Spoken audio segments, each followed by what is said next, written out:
Hello दोस्तों, स्वागत है आप सभी का आपके अपने यूट्यूब चैनल मैं भी IAS पर। दोस्तों, आज हम बात करने वाले हैं इंडियन फॉरेन पॉलिसी के बारे में, भारत की विदेश नीति के बारे में। भारत की विदेश नीति क्या है उसके बारे में जानेंगे। तो विदेश नीति किसी भी राज्य की गतिविधियों को एक व्यवस्थित रूप प्रदान करता है। साधारण शब्दों में कहें तो विदेश नीति का उद्देश्य क्या होता है? किसी राज्य का अन्य राज्यों से संबंध बनाना, अंतर्राष्ट्रीय स्तर पर अपनी छाप और पहचान रखना, अंतर्राष्ट्रीय परिस्थितियों का क्या करना, आकलन करना। हमें पता होना चाहिए वर्तमान के परिवेश में क्या चल रहा है। और गौरतलब है कि सभी देशों की विदेश नीति का मुख्य उद्देश्य क्या होता है? स्वयं का हित होता है। अतः भारत की विदेश नीति का भी प्रमुख उद्देश्य क्या है? राष्ट्रीय हित है। राष्ट्रीय हित क्या होते हैं? सर्वोपरि होते हैं। तो हम जानें कि भारत की विदेश नीति की प्रमुख विशेषताएं क्या हैं। इंडियन फॉरेन पॉलिसी जो है इसके प्रमुख फीचर्स क्या क्या हैं। तो भारत की विदेश नीति की सबसे महत्वपूर्ण विशेषता क्या है? गुट निरपेक्षता है। मतलब कि स्टार्टिंग से ही हम क्या थे, किसी भी गुट में शामिल नहीं थे। न रूस वाले गुट में शामिल थे और ना ही अमेरिका वाले गुट में शामिल थे। देश के सर्वांगीण विकास के लिए गुट विशेष तक सीमित न रहकर गुट निरपेक्षता की नीति को अपनाना भारत की क्या है? सर्वोपरि नीति है। भारत के द्वारा सभी राष्ट्रों के साथ मैत्रीपूर्ण संबंध बनाए गए हैं। हमने स्टार्टिंग से क्या बनाए हैं? मैत्रीपूर्ण संबंध बनाए हैं सभी देशों के साथ। भारत द्वारा न केवल पड़ोसी देशों से बल्कि सभी देशों से आर्थिक, राजनीतिक, व्यापारिक, सामाजिक रूप से मैत्रीपूर्ण संबंध बनाए रखे हुए हैं। भारत की विदेश नीति की अन्य एक महत्वपूर्ण विशेषता उसकी शांतिपूर्ण सह अस्तित्व की भावना है। शांतिपूर्ण सह अस्तित्व का आधार क्या है? पंचशील सिद्धांत से है। पंचशील सिद्धांत क्या था? हमने चाइना के साथ क्या था? पंचशील समझौता किया था। तो उसमें कौन कौन से 5 सिद्धांत शामिल थे? इसके अंतर्गत प्रत्येक राष्ट्र के स्वतंत्र अस्तित्व को पूर्ण मान्यता देना, प्रत्येक राष्ट्र को अपने भाग्य का निर्माण करने के अधिकार की मान्यता देना तथा पिछड़े हुए राष्ट्रों का विकास एक निष्पक्ष अंतर्राष्ट्रीय अभिकरण द्वारा किया जाना। पंचशील सिद्धांत के आधार पर शांतिपूर्ण सह अस्तित्व की भावना को सर्वोपरि बनाना, ये क्या है? ये भारत की विदेश नीति की विशेषताएं हैं। भारत की विदेश नीति के तहत साम्राज्यवाद और उपनिवेशवाद पर क्या करना है? रोक लगाना है। भारत अपनी विदेश नीति निर्माण सिद्धांतों में कभी भी साम्राज्य विस्तार और पराधीनता के विरोध में रहा है। भारत ने क्या? साम्राज्यवाद का सदैव विरोध किया है और उपनिवेशवाद का भी किया है। भारत के समक्ष आए अंतर्राष्ट्रीय विवादों को शांतिपूर्ण तरीके से निपटने में विश्वास रखता है। इसी धारणा के आधार पर भारत आज संयुक्त राष्ट्र संघ और अन्य राष्ट्रीय संस्थाओं का क्या है? एक हिस्सा है। हम क्या हैं? उसके सदस्य हैं। इसके साथ ही भारत विश्व शांति को बनाए रखने के लिए निशस्त्रीकरण पर भी अधिक जोर देता है। हमने कौन सी पॉलिसी अपनाई है? No first use. हम तब तक किसी भी हथियार का या फिर हमारे पास परमाणु हथियार भी हैं उनका प्रयोग नहीं करेंगे जब तक सामने वाला राष्ट्र क्या करेगा? हम पर अटैक नहीं करेगा। ये क्या है? भारत की विदेश नीति है।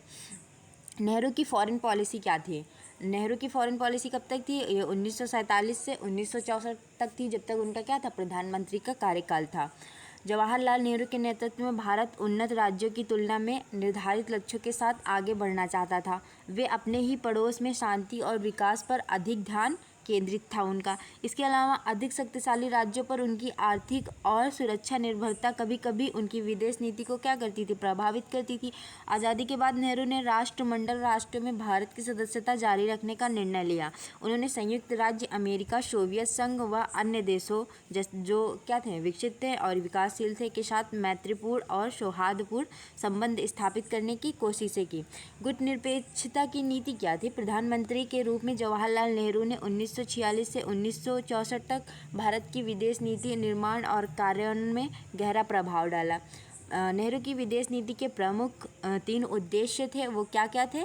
परिश्रमी संप्रभुता थी, दूसरा था क्षेत्रीय अखंडता की रक्षा करना और तीसरा था तेजी से आर्थिक विकास को बढ़ावा देना। संप्रभुता से तात्पर्य है कि हम अपने राष्ट्र के जो मामले हैं उसको क्या ले सकते हैं? स्वयं ले सकते हैं। कोई राष्ट्र क्या करेगा? उसमें हस्तक्षेप नहीं करेगा। अखंडता से तात्पर्य है क्या? एकता होनी चाहिए, क्षेत्रीय एकता। और तेजी से आर्थिक विकास, ये क्या था? नेहरू जी की पॉलिसी थी।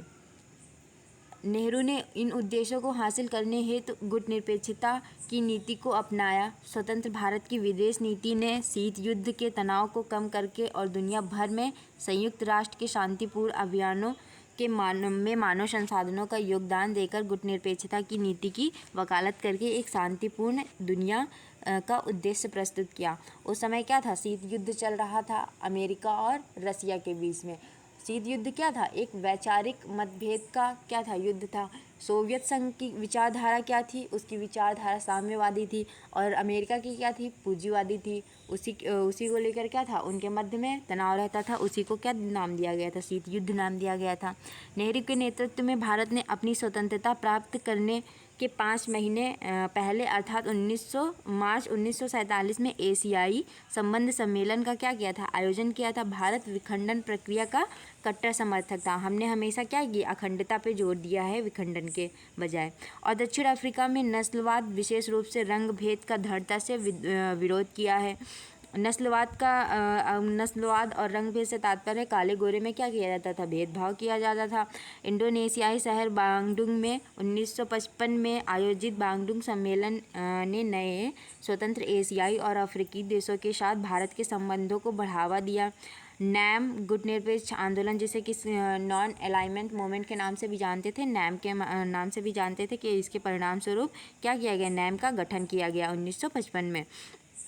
और इसके पहले शिखर सम्मेलन के रूप में सितंबर 1961 में बेलग्रेड में आयोजित किया गया। तो क्वेश्चन पूछा जाता है, नेम का पहला सम्मेलन कब आयोजित किया गया था, तो इसे कब आयोजित किया गया था, 1961 में आयोजित किया गया था। कहाँ पे हुआ था, तो बेलग्रेड में हुआ था, आपको याद रखना चाहिए। तो नेहरू के समय भारत और चीन के संबंध कैसे थे, तो नेहरू जी ने क्या किया था, चाइना के साथ हमने पंचशील समझौता किया था, पर चाइना ने क्या किया, पंचशील समझौता जो था उसको तोड़कर हम पे क्या किया था, 1962 पे अटैक किया था। और यही पाकिस्तान के साथ भी होता है, पाकिस्तान भी क्या करता है, भारत पर अटैक करता है। दोस्तों, अगर आपको ये वीडियो अच्छा लगा हो तो इसे लाइक करें, शेयर करें, सब्सक्राइब करें। Thank you.